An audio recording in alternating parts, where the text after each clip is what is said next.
नमस्कार। देश और दुनिया की तमाम फटाफट खबरों में आपका स्वागत है। खबरों के लिए आपसे निवेदन कि यदि आपने हमारे चैनल को सब्सक्राइब नहीं किया तो कृपया करके आपके अपने चैनल को सब्सक्राइब कर लें।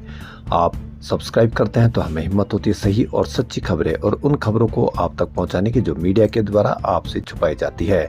क्या आपको पता है कि दिल्ली में हवा कितनी खराब हुई और दिल्ली में 400 के पार AQI चल रहा है और उसके खिलाफ किसी ने प्रदर्शन किया? क्या आपने मीडिया पर कहीं पर भी कोई खबर देखी और प्रदर्शन करने वालों के खिलाफ क्या किया गया या उनके खिलाफ क्या कार्रवाई की गई? इस पर भी आप कहीं पर भी कोई चर्चा या कोई कवरेज नहीं देखेंगे, क्योंकि यदि आप उनको देखेंगे तो आपके मन में सवाल होगा और सवाल मीडिया चाहता ही नहीं कि आपके मन में किसी सफाई के प्रति, आपके मन में किसी बेरोजगारी के प्रति, आपके मन में किसी व्यक्ति की आय के प्रति आपके मन में कोई सवाल उठे। तो क्या है ये बड़ी खबर? दिल्ली में बढ़ते एयर पोल्यूशन के खिलाफ विरोध कर रहे लोगों को हिरासत में लेने पर राहुल गांधी ने सरकार की आलोचना की। उन्होंने एक्स पर कहा, शांतिपूर्ण तरीके से साफ हवा की मांग करने वाले नागरिकों के साथ अपराधियों जैसा व्यवहार क्यों किया जा रहा है? दरअसल दिल्ली में प्रदूषण के खिलाफ इंडिया गेट पर लोगों ने विरोध प्रदर्शन किया। शाम होते होते पुलिस ने लोगों को इंडिया गेट से हटाया। इस दौरान कई लोगों को डिटेन किया गया था। प्रदर्शनकारियों का कहना था कि सरकार ने प्रदूषण से निपटने की कोई प्लानिंग नहीं की। राहुल गांधी ने एक्स पर प्रदर्शन का एक वीडियो रिपोस्ट करते हुए लिखा, वायु प्रदूषण करोड़ों भारतीयों को प्रभावित कर रहा है, हमारे बच्चों और हमारे देश के भविष्य को नुकसान पहुंचा रहा है, लेकिन वोट चोरी से सत्ता में आई सरकार को इसकी कोई परवाह नहीं वह इस संकट को हल करने का प्रयास कर रही है। हमें स्वच्छ हवा की मांग कर रहे नागरिकों पर हमला करने के बजाय वायु प्रदूषण पर अभी से निर्णायक कार्रवाई करने की जरूरत है। विरोध करने वालों में मौजूद पर्यावरण कार्यकर्ता भवरीन कंधारी ने कहा कि बच्चों की सेहत तेजी से बिगड़ रही है, हर तीसरे बच्चे के फेफड़े प्रदूषण से प्रभावित है। एक और प्रदर्शनकारी ने कहा कि सरकारें एक दूसरे पर आरोप लगाने पर लगी है, जबकि लोगों को स्वच्छ हवा का बुनियादी अधिकार भी नहीं मिल रहा है। फेफड़े प्रदूषण से प्रदूषित हो तो कोई बात नहीं, क्योंकि इन्होंने धर्म की रक्षा की है। बिहार विधानसभा चुनाव के दूसरे फेज की 122 सीटों पर वोटिंग 11 नवंबर को होनी है। मतदान मंगलवार सुबह 7 बजे से शुरू होगा। इसके लिए 45,399 बूथ बनाए गए हैं। आज शाम तक चुनावी कर्मी EVM लेकर बूथों पर पहुंच जाएंगे। 122 सीटों पर 1302 उम्मीदवार मैदान पर है। विधानसभा चुनाव का रिजल्ट 14 नवंबर को आएगा। पहले फेज में रिकॉर्ड 65% की वोटिंग हुई थी।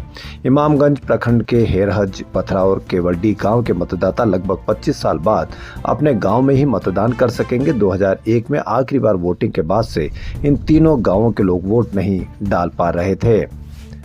दिग्गज अभिनेता धर्मेंद्र की तबीयत आज अचानक बिगड़ गई। उन्हें मुंबई के ब्रीच कैंडी अस्पताल में भर्ती कराया गया। उनकी हालत नाजुक बताई जा रही है। सूत्रों के अनुसार उन्हें सांस लेने में तकलीफ के चलते वेंटिलेटर सपोर्ट पर रखा गया है। डॉक्टरों की टीम लगातार उनकी सेहत पर नजर बनाए हुए। उनकी स्थिति को लेकर फिलहाल कोई आधिकारिक बयान जारी नहीं किया गया। डॉक्टरों के अनुसार धर्मेंद्र के लिए अगले 72 घंटे बेहद मुश्किल है।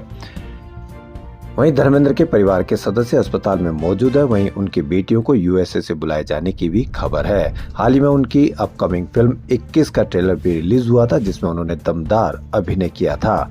भारतीय सिनेमा के इतिहास में धर्मेंद्र को सबसे हैंडसम एक्टर माना जाता है। कांग्रेस के राज्यसभा सांसद कपिल सिब्बल ने सोमवार को दिल्ली में प्रेस कॉन्फ्रेंस कर दावा किया कि ट्रेन के जरिए 6000 भाजपा वोटर्स को करनाल से बिहार ले जाया गया। टिकटों का पैसा भाजपा ने दिया। वोटर्स ने यह भी बताया कि मुख्यमंत्री नायब सिंह सैनी ने हमें भिजवाया है। कपिल सिब्बल ने ट्रेन में बैठकर कुछ लोगों का एक वीडियो भी दिखाया। उन्होंने कहा कि कल मैंने कहा था कि ये वोटर्स है या नहीं, इसकी जांच होनी चाहिए। एक चीज साफ है, भाजपा के लोग करनाल से जा रहे हैं। ये कानून का उल्लंघन है। जहां जहां ये वोट करेंगे वहां इलेक्शन रद्द हो सकते हैं। इससे पहले 9 नवंबर को कपिल सिब्बल ने कहा था कि हरियाणा से 3 नवंबर को 6 विशेष ट्रेनें चली। बिहार विधानसभा चुनाव के दूसरे चरण का मतदान यानी कल 11 नवंबर को होने वाला है। इससे ठीक एक दिन पहले तेजस्वी यादव ने NDA और चुनाव आयोग पर बड़ा हमला बोला। तेजस्वी ने आयोग पर आंकड़े छुपाने और चुनावी ड्यूटी में तैनात किए गए सुरक्षा बल को लेकर कई तरह के सवाल खड़े किए। तेजस्वी यादव ने मीडिया से बातचीत के दौरान कहा कि बिहार चुनाव में मेघालय तक के सुरक्षा बलों को बिहार बुलाया गया है। उनकी तैनाती इस चुनाव में की गई है। हालांकि न तो इस चुनाव में सुरक्षा बल झारखंड से बुलाया गया और न ही बंगाल से बुलाया गया। उन्होंने आरोप लगाया कि ऐसा करके चुनाव आयोग क्या साबित करना चाहता है। तेजस्वी ने आगे कहा कि इस चुनाव आयोग बीजेपी के पाप धोने में लगा हुआ है। यहाँ चुनाव आयोग बीजेपी के टूल के तौर पर काम कर रहा है। Unique identification authority of India यानी UIDAI ने आधार कार्ड का नया मोबाइल ऐप लॉन्च कर दिया। इसके जरिए अब आप आधार को फोन में कैरी कर सकेंगे। UPI से जिस तरह से स्कैन कर पेमेंट किया जाता उसी तरह आधार के नए ऐप से स्कैन करके आधार डिटेल्स शेयर कर पाएंगे। इसके जरिए एक ही फोन में आप 5 आधार प्रोफाइल स्टोर कर सकते हैं। फिजिकल आधार की कॉपी रखने की जरूरत नहीं है। आधार 2009 में शुरू हुआ था, बहुत विवादित रहा क्योंकि इसका विरोध किया गया, फिर बाद में इसको लागू किया गया, फिर बाद में जब SIR हुई तब भी आधार को लेकर बहुत विवाद रहा था। RSS प्रमुख मोहन भागवत के बयान पर कर्नाटक के मंत्री प्रियंक खड़गे ने कहा कि मोहन भागवत ने स्वयंसेवकों के साथ अपने इको चैम्बर में जवाब दिया। प्रियंक खड़गे ने कहा कि अगर संगठन लोगों का एक समूह है तो इससे उन्हें कर से छूट नहीं मिले बल्कि उन पर कर लगाया जाना चाहिए। उन्हें किस आधार पर छूट दी जा रही है? उन्होंने सवाल पूछते हुए कहा कि कल अगर मैं RSS की तरह ही लोगों का एक समूह बनाऊं और गुरु दक्षिणा लूं तो क्या आयकर और सरकार इससे सहमत होंगे?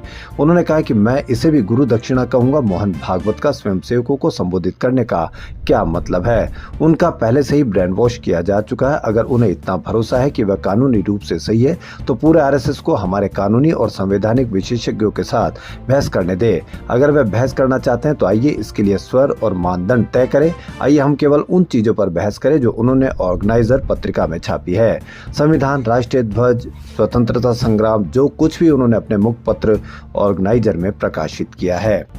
तो देश और दुनिया की तमाम फटाफट खबरों में फिलहाल इतना ही। यदि आपको हमारा चैनल पसंद आए तो लाइक, सब्सक्राइब और शेयर अवश्य करें। धन्यवाद।